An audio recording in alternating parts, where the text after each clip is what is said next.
Exponential growth is going to come when you expand beyond general dentistry. We've been misled to believe that dentistry, more specifically the dental business, has to be complicated. Dentistry can be simple, and dentistry should be simple. Hey everybody, welcome to another week and another episode of Dentistry Made Simple with TBONE. I'm your host TBONE, and I got another solo episode this week. Meredith is still, well, technically I'm recording several of these in one day. So Meredith is gone today, but that's why I'm doing some of these alone. So in this series of our Dentistry Made Simple podcast, we've been focused on the dental business made simple framework. And just to kind of give you a review for those of you that are joining us, it's accelerating, slowing up to speed down. It's your revenue engine working smarter, not harder. It's scaling, becoming a business, and optimize, going from good to great. In the first episode, our relaunch episode, we kind of gave a broad overview of the framework as a whole. In the last episode, we went through and kind of gave you some more details into the accelerate, slowing down to speed up phase. And in this week's episode, we're going to kind of focus on your revenue engine, and that's working smarter, not harder. Now, before we get into this week's episode, I want to give a quick plug to a couple of things we're doing here at 3D Dentist. For those of you that don't know or that are new, at 3D Dentist, we provide phenomenal education to help grow your practice and get rid of the overwhelm and the chaos and get back to controlling your practice. Now, we do this through our mastermind program, our business bootcamp, which is focused on the accelerate, slow down to speed up. And then we have phenomenal clinical programs to help build your revenue engine. So if you want to grow or expand your revenue engine, you want to move into sleep, apnea, you want to move into dental implants, you want to add oral sedation, you want to learn orthodontics, you want to learn 3D printing, digital dentistry, you want to learn some of these things. Don't forget to think about 3D Dentist as a phenomenal resource for this part of your career. And of course, most of our courses are held at our amazing retreat in Raleigh, North Carolina, where we've created a phenomenal environment that encourages openness, a safe environment to discuss, and where the learning never stops. So be sure to look into 3D Dentist if we can help you in any way, shape, or form. So let's go ahead and focus in and dive into our revenue engine. Now, the first thing I want to talk about is exponential growth. Here's the truth. Growth, exponential growth, is going to come when you expand beyond general dentistry. That's where you end up doing your revenue engine. And basically, when you're focused on just general dentistry, your traditional general dentistry, your few fillings and crowns on patients, occasional root canal, occasional taking out a tooth, that kind of stuff, the only way to really make more or produce more is for you to actually see more and more patients. And that's where the overwhelm and chaos comes in play. So that's why we need to focus on expanding our clinical revenue engine by expanding our skill set. And really, if we think about it, if we just look at our dental specialties, why are they more profitable, more higher producing than general dentists? Because they focus on procedures that pay better, that have more profitability, are in theory more enjoyable, and require less time. Our oral surgeons, our orthodontists, our periodontists, our endodontists. So we should take a page out of their books and expand our skill set to provide more of these services within our practice. And so then the next question comes up is, which comes first, the chicken or the egg? And I've never really understood this at all. I mean, I don't know who comes first. Clearly the egg has to come first, otherwise there would be no chicken because the chicken came from an egg to begin with, but nonetheless. But you have to have chickens to create the egg, assuming that chickens have sex. But I don't really know. I don't watch these things, but nonetheless. But when it comes to dentistry, the chicken or the egg is, do you have a great case acceptance process in place? And should you be investing in your clinical skill set before you have a great case acceptance process? And that's the chicken and egg argument. And what I did in my practice was I focused on the case acceptance process. I got lucky maybe and focused on those things beforehand. And I would tell you that that's a great way to start. Focus on a great case acceptance process. Learn to go from single tooth dentistry to quadrant or half mouth dentistry, where you're doing more dentistry and fewer well-planned visits. That to me has led the way for me to be more easily able to add specialty services into my practice, because we had a good case acceptance process. We had a good team that was on board with that. We had space in our schedule. So that's really the chicken or the egg argument. So as it relates to the specific components of your clinical revenue engine, what are those? And I want to speak to these, not that they need to go in any specific order, but kind of what the options and opportunities are with each of these things. Now, one thing I am a firm believer on, and I would tell you that more dentists need to be offering oral dental sedation to their patients. If you want to go from the schedule of seeing patients every 30 minutes to an hour and being able to do fewer well-planned visits and being able to do more complex dentistry, you need to have a way to address the fear for your patients. And nothing is simpler and easier than oral sedation. So if you're looking for great oral sedation, we have some 3D Dentists. We have several oral sedation dates available. Dr. Brian McGue teaches those. And there are, of course, other providers out there for oral sedation if you don't like what we do or if our dates don't work for you. But oral sedation was one of the first revenue engine clinical things that I did in my practice. Way back in 2001, I took oral sedation so that I could actually help alleviate the fear and the anxiety for the patient, so we could start doing more dentistry in fewer well-planned visits. So dental sedation is one of our revenue engines. Now, as we go through dental sedation, there's a growth curve with dental sedation.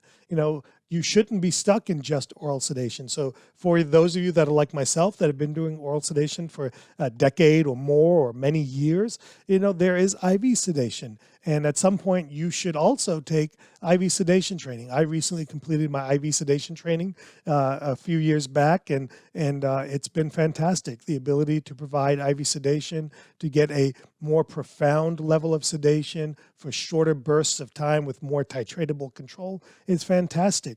But I wouldn't have been comfortable doing IV sedation if I didn't start with oral sedation, because it got my team comfortable, it got my patients comfortable, and frankly, we use oral sedation before we do the IV sedation to make the IV part of it a little bit more comfortable for our patients. So I'm a big believer in IV sedation as a growth part of your practice. Now, when it also comes to sedation, there is general anesthesia.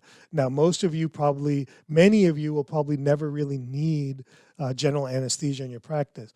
But if you're going down the implant journey, I will tell you that general anesthesia has its place in the dental practice. Now, when it comes to general anesthesia, I'm a firm believer that you either go to a surgical center or you bring an anesthesiologist with complete and proper equipment into your practice. We happen to bring a couple of wonderful dental anesthesiologists to our practice who do a phenomenal job and give us that ability to do general intubation anesthesia for our large full mouth implant cases, so that it makes me comfortable to focus just on the dentistry I'm doing and to know that our patient is going to be well taken care of and fully sedated, so they have no idea what's going on and they have no remembrance of the procedure whatsoever. So when it comes to sedation, there are 3 levels of sedation, 2 of which you can provide yourself, 1 of which I'm a firm believer that you need to have a third-party trained provider for that in your practice. So that's oral sedation, IV sedation, and general anesthesia. Now, to make this conversation simple, I'm going to kind of go in the order that I did this in my career.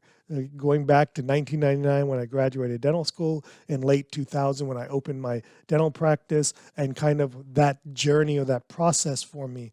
And so much of this has been unknown to me. I never thought I would be doing some of the things I did. I didn't see myself doing some of these things, but because I'm open-minded, because I have a focus on growth, I've expanded my clinical skill set over time. But it started with dental sedation. It's why I believe more and more people need to provide dental sedation. It is an inflection point in taking control of your schedule.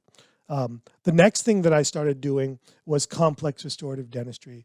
I took some classes at LVI on how to do cosmetic dentistry. I took some classes from Larry Rosenthal, from Ross Nash back in the early 2000s and 2000, 2001. And I learned how to do complex restorative dentistry, adhesive dentistry.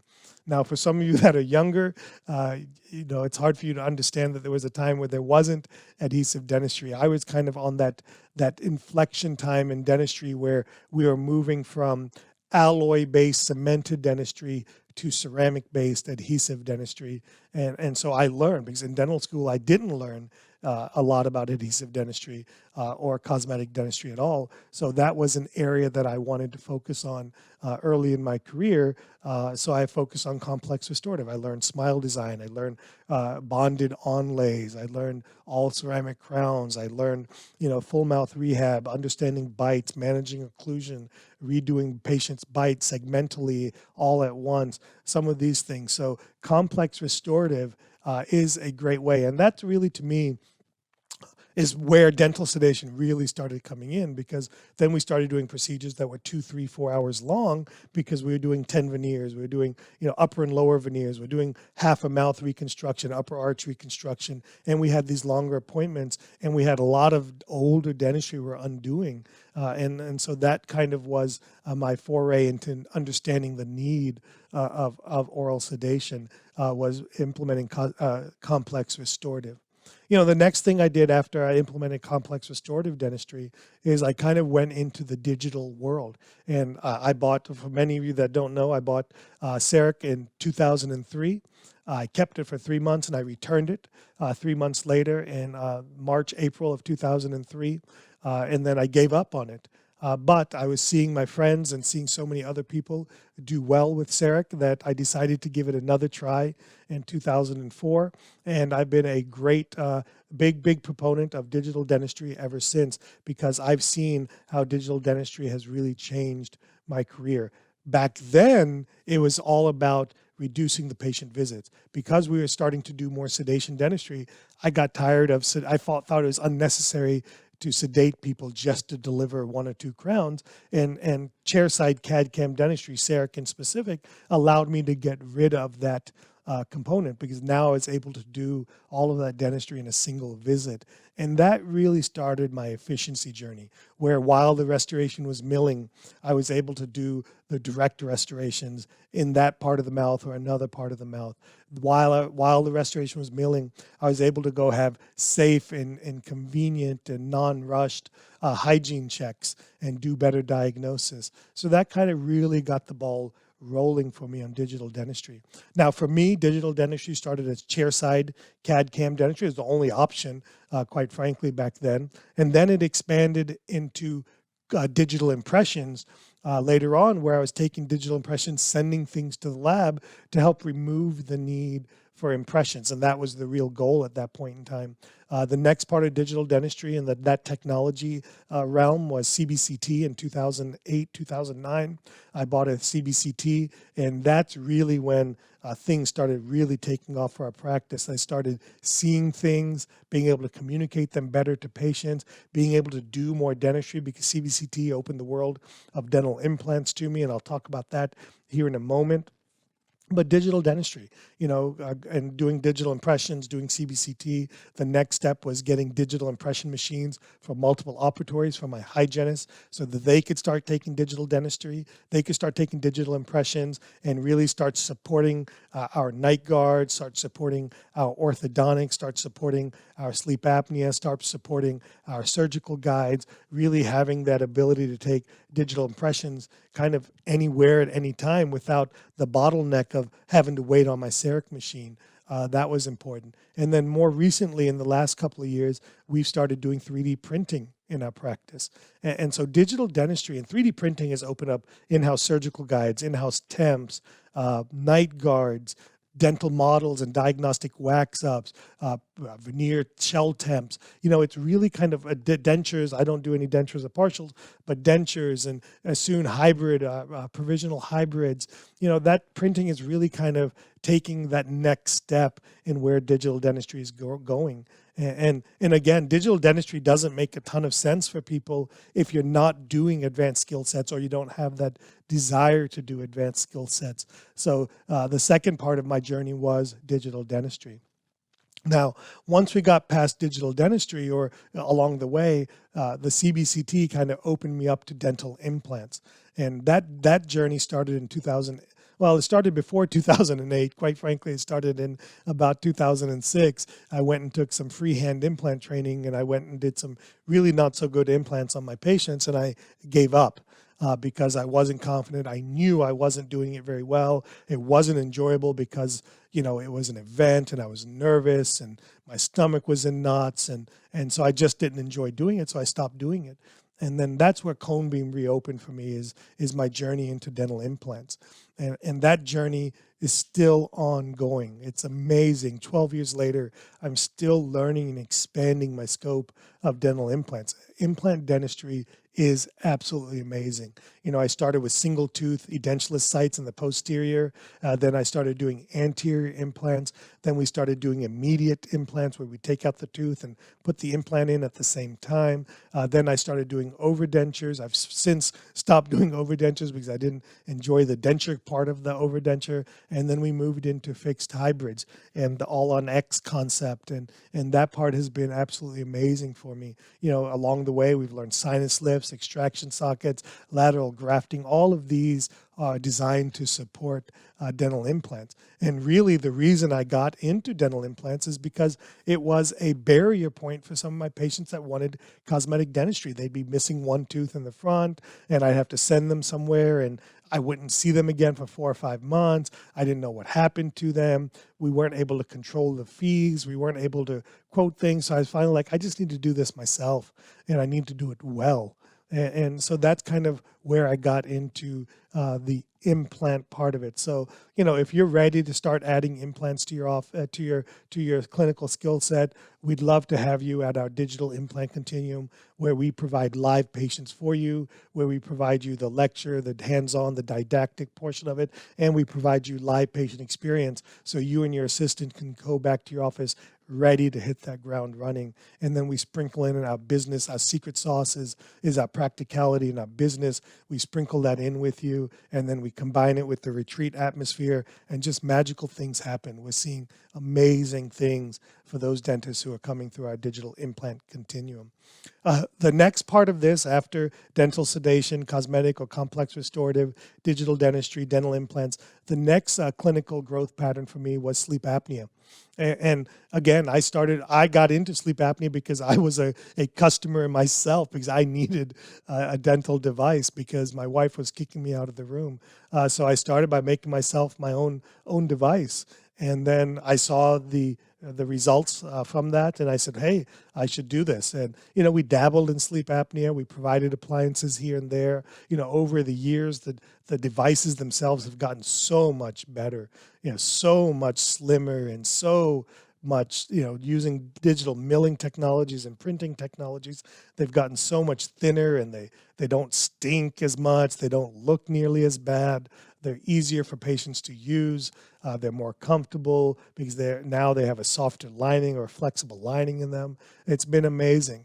And for us, sleep apnea really started taking off when we started understanding and using medical insurance to help make it more affordable for patients, combined with our in-office payment plans. And sleep apnea has now become a very important part of our practice, led by our team member, Liz. And we're growing, and we're doing a good number of sleep devices.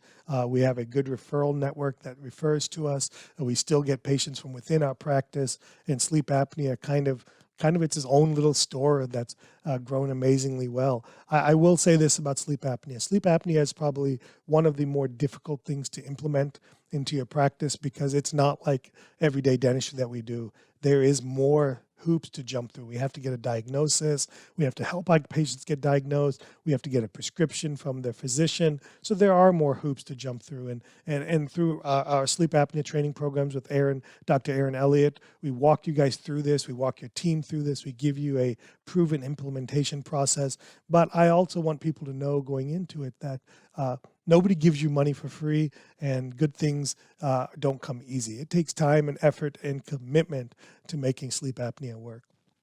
Now, the last thing that we focused on in our practice, or in my practice, has been orthodontics. So again, kind of a recap, we talked about sedation, complex restorative, my digital dentistry journey, my dental implant journey, my sleep apnea journey, and the last bit of this is our orthodontic journey.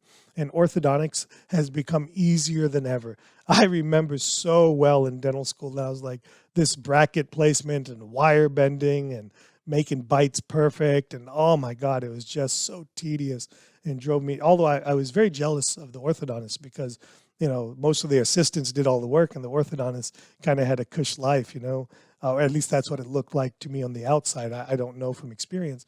But then we started adding orthodontics into our practice. And for me, that started a little bit earlier, probably 2010, 2012.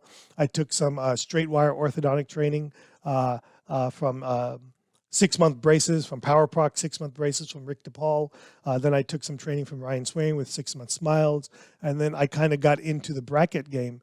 And the brackets were good. The challenge became is Invisalign became this juggernaut, and patients didn't want brackets anymore. They came in asking for Invisalign. They came in asking for and expecting clear aligners. So we got into the clear aligner game. I got frustrated because teeth don't always move the way the cartoon or the computer animation expects that to. It was just more involved, quite frankly. It was more costly because the lab bills associated with it. So that's when we turned to Dr. Matt Standridge, and he teaches a phenomenal orthodontic program at 3D Dentist where he teaches you straight wire, cosmetic type orthodontics, and then aligner therapy and what we should be looking for, how to set up our cartoons or our ClinChecks, to use Invisalign's term, how to set those up, what to look for, understanding rotation, understanding attachments, how to minimize, didn't say avoid, I said how to minimize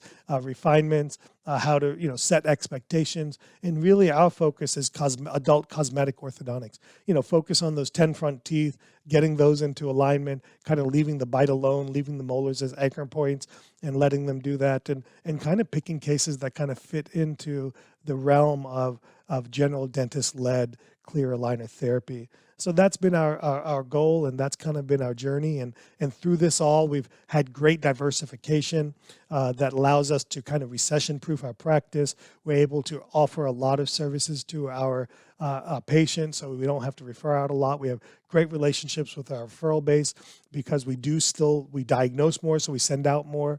But it's been great, and for me, it's been fantastic. I personally have been able to get away from the day-to-day general dentistry and focus more on the surgical components, the sleep apnea components, so doing some cosmetic cases, things like that. And I look forward to the next part of that journey where, for me, I want to get focused on only doing large implant cases and kind of offloading some of my cosmetic dentistry and my single tooth implants to our associate partner in the practice and kind of moving into that next stage. And that's really, to me, why it's important to have a great clinical revenue engine, is because it gives you choices. It allows you to make more, it allows you to take more time off, but it also allows you to kind of build that business, that scale component, which is kind of what we'll talk about in the next episode, which is what has that process been like to build that scale of the practice, where the practice runs when I'm not there, where I can work 90 to 100 days a year and still make a great living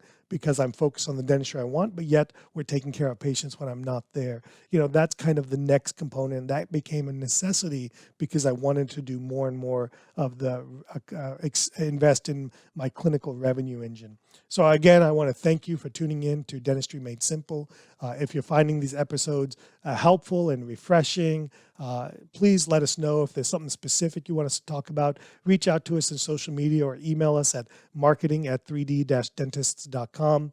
And we want to hear from you. We want to know what you want. We want to know what you don't like. We want your questions so that we can have question and answer episodes. And we need your participation in that.